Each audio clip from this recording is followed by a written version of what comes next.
नमस्कार, रामकृष्णारी माझ्या चॅनलवर तुमचे स्वागत आहे। माझे नाव लक्ष्मी।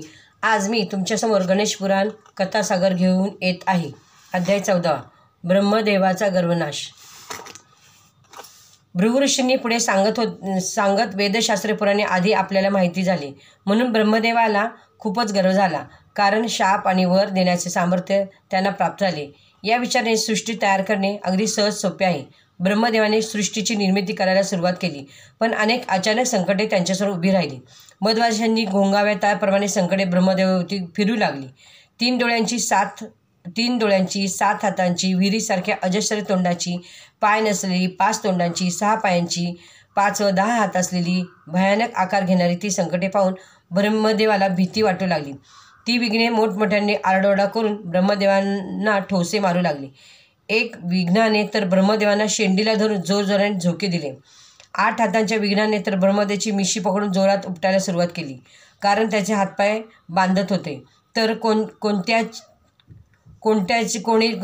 कान उपटत होते, कोणी त्याची निंदा करत होते, कोणी त्याची स्तुती करत होते, कोणी त्याला लाथाबुक्क्याने मारत होते। हे पाहून ब्रह्मदेवाचा गर्व कुठे पळून गेला। ते अत्यंत दुःखी होऊन शेवटी बेशुद्ध पडले। थोड्या वेळाने ब्रह्मदेवाला जाग आली। त्यांनी गजाननचे स्मरण केले। ब्रह्मदेवाने म्हणाले, श्री गणेशा, मी खरोखरच मूर्ख आहे। सृष्टी निर्माण करण्याचे सामर्थ्य तू माझ्यात उत्पन्न केलेस, पण ही विघ्ने माझ्या कामात उपद्रव आणतात, त्यांचा बंदोबस्तही तूच कर। अशा प्रकारे ब्रह्मदेवाने श्री गजाननचे स्तवन करण्यास सुरुवात केली। त्यावेळी तू तपश्चर्या कर अशी आकाशवाणी झाली। अशी आकाशवाणी होता सर्व विघ्ने पळून गेली। हे बघून ब्रह्मदेव म्हणाले, मी तपश्चर्या करीन, पण मंत्रोपदेश आणि योग्य ठिकाण मिळाल्याशिवाय मी कशी काय तपश्चर्या करू। या काळजीने ब्रह्मदेव चिंतातूर झाले।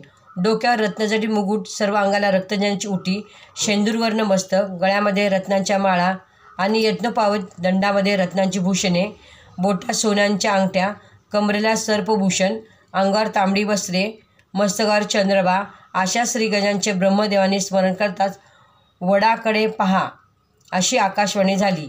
ही आकाशवाणी ऐकून ब्रह्मदेव पुन्हा काळजीने त्रस्त झाले।